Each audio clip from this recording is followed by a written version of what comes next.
done anything like this. That's why it's going to work. The Matrix Path of Neo is not Enter the Matrix all over again. You can let out a sigh of relief about that one. This is a fairly different game that actually has very little to do with Shiny's first Matrix effort. The Path of Neo is appropriately titled because you do follow the Path of Neo.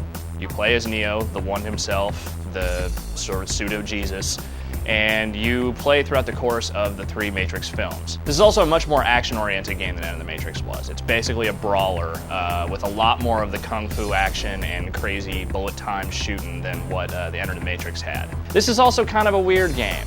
It takes the Matrix franchise and kind of turns it into a little bit of an in-joke. There's a lot of sort of ribbing, kind of in-gags in the whole thing.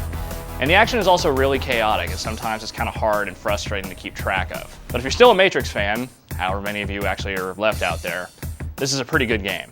If you've seen The Matrix, Matrix Reloaded, or Matrix Revolutions, you pretty much know where Path of Neo goes, because it follows basically the storyline from Neo's awakening all the way to the final big battle against Agent Smith.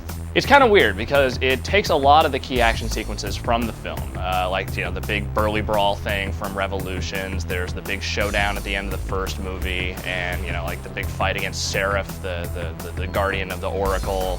Basically, all the main action sequences from all 3 films are in here. But they also branch off in a lot of crazy directions. Like they don't just follow the linear timelines of the films. There's a whole lot of sequences added in that are totally original and all kind of insane, actually.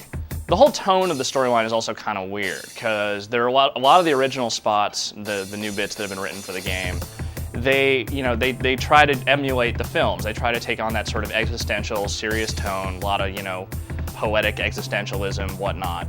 But then it kind of, like, about halfway through the game, it stops doing that. It kind of starts throwing in a lot of in-jokes, and then there's, this completely ludicrous ending that I won't spoil for you, but it is not the ending of Revolutions, which, that may or may not be a bad thing depending on your perspective on things. For the most part, Path of Neo really is just a brawler. You're kind of running around just doing crazy kung fu, punching and kicking dudes. Every once in a while you'll pick up guns, you'll start shooting dudes in slow motion. And the game actually does a pretty good job of turning that sort of really crazy choreographed wire kung fu into something that's palpable for a gaming experience. The controls are pretty simple. You just got basic attacks, and then there's like a stun move you can do to do more crazy combos.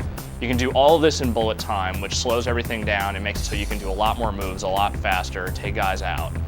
And the same with the weapon combat. As soon as you go into slow motion, you're a lot more accurate. You can see the bullets kind of whizzing through the air, cutting the air, to a little circular effect going around the bullets and everything.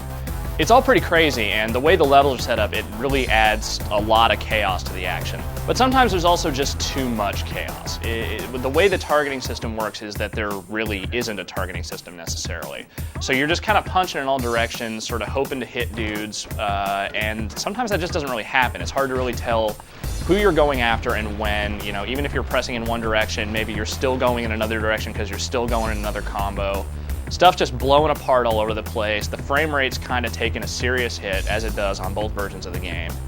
And it's just, it can be really hard to keep track of what's going on and where. There are also some other missions that don't really involve brawling exactly so much as they just involve, turret shooting. There's a couple little stealth sequences here and there.